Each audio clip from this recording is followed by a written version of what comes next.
தந்தை, மகன், தூய் ஆவியின் பெயராலே ஆமீன். அன்பு சகோதரர் சகோதரிகளே, இன்றைக்கு தவக்கால தியானத்திற்காக நாம் எடுத்துக்கொண்ட திருவசனம் மத்தேயின் சுவிசேஷம் 5வது அதிகாரம் 3வது திருவசனத்திலிருந்து எடுக்கப்பட்டிருக்கிறது. ஏழையின் உள்ளத்தோர் பேறு பெற்றோர், விண்ணரசு அவர்களுக்கு உரியது. ஏழையின் உள்ளத்தோர் என்று எதை குறிக்கிறது?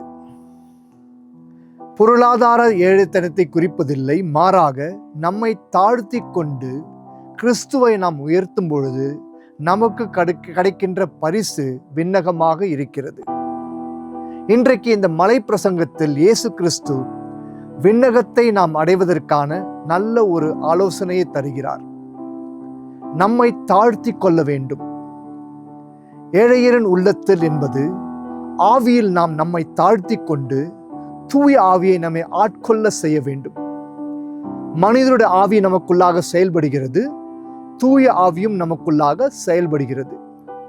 நம்முடைய மனித ஆவியை நாம் தாழ்த்தி கொண்டு நம்மை தூய ஆவியினால் வழிநடத்தும் பொழுது நாம் விண்ணரசத்தை அடைகிறோம்.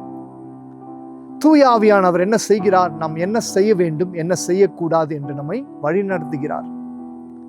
ஆகவே தான் யோவான், ஸ்நானப்பர் யோவானின் சுவிசேஷம் 3வது அதிகாரம் 30வது வசனத்தில் வாழ்த்தும் போது யோவான் ஸ்நானப்பர் என்ன சொல்கிறார்? நான் தாழ்த்தப்பட வேண்டும், கிறிஸ்து உயர்த்தப்பட வேண்டும்.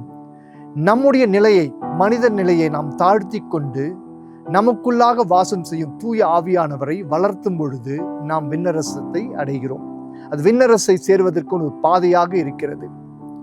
ஆகவே தான் இயேசு மத்தேயு சுவிசேஷம் 11வது அதிகாரம் 28, 29 வசனங்களில் நம்மை ஒன்று கற்றுக்கொள்ளக் கொள்கிறார்.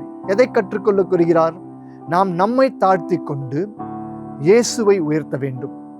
ஆகவே தான் திருத்தூதர் பவுல் பிலிப்பியர் திருமுகம் 2வது அதிகாரம் 6லிருந்து 9 வசனம் வாசிக்கும் பொழுது இயேசு தன்னையே தாழ்த்தி கொண்டதினால் கடவுள் அவரை உயர்த்தி இயேசு என்ற நாமத்தை தருகிறார். ஆகவே நம்மை தாழ்த்தி கொண்டு இயேசுவிற்கு கீழ்ப்படிந்து, தூய ஆவிக்கு கீழ்ப்படிந்து, வார்த்தைக்கு கீழ்ப்படிந்து நம்மை நடத்தி கொள்ளும் பொழுது நம்முடைய விண்ணகத்திற்கான பாதை நமக்கு தரப்படுகிறது. அந்த பாதையில் நாம் செல்லும் பொழுது விண்ணரசை சேருகிறோம். ஆகவே இந்த தவக்காலத்தில் நாம் விசேஷமாக இந்த கிருபைக்காக ஜெபிப்போம்.